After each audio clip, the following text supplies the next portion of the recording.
என்னன்னா என் ஃப்ரெண்டு ஒருத்தர் இருக்கா சத்யான்னு சொல்லி, அவன் என்ன பண்ணிட்டான், நாங்கள் ஃபஸ்ட்டு செமஸ்டரில் எழுதின ஒரு சப்ஜெக்ட் வந்து எல்லாருக்கும் ரிசல்ட் வந்துடுச்சு. நாங்கள்லாம் இப்போ ஹெச்ஓடி டிபார்ட்மெண்ட்டில் பார்த்துட்டு, சாரி ரொம்ப தொண்டை கட்டியிருக்கு, விடிவியோட மேட்ச் இது அந்த மாதிரி மேட்ச் ஆயிடுச்சு. போய் ஹெச்ஓடி ரூமில் ரிசல்ட் பார்த்துட்டு வரோம், நாங்கள்லாம் பாஸ் ஆகிட்டோம் அப்படின்னு சொல்லிட்டு. இவர் அதுக்கே லேட்டாக வந்திருக்காரு.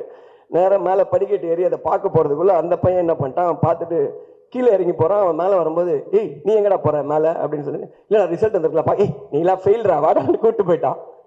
கூப்பிட்டு போனதுக்கப்புறம் ஃபஸ்ட் இயர் முடிஞ்சு ஃபெயிலுன்னு அப்படியே உட்காந்துருக்கேன், எல்லாம் முடிஞ்சு. அதுக்கப்புறம் second sem எழுதுறவங்க, third sem, fourth sem, எல்லா செம்மும் இவர் வருவார், அந்த அட்டெம்ப்ட் எழுதிட்டே இருப்பான். அட்டெம்ப்ட் எழுத, ஆனால் இவர் ரோல் நம்பரே வராது கிளாஸில். பார்த்து தனியாக உட்கார வச்சு எக்ஸாம் எழுத வச்சுட்டே இருப்பாங்க. அப்புறம் 3 வருஷம் கழிச்சு யூனிவர்சிட்டியில் போய் செக் பண்ணியிருக்காரு. அப்போ தெரியும் ஃபஸ்ட் செமஸ்டர்லேயே பாஸ் ஆகிருக்காப்புல. அந்த எக்ஸாமை பாஸ் ஆன எக்ஸாம் 6 வாட்டி எழுதுன ஒரே ஆள் இவன் தான்.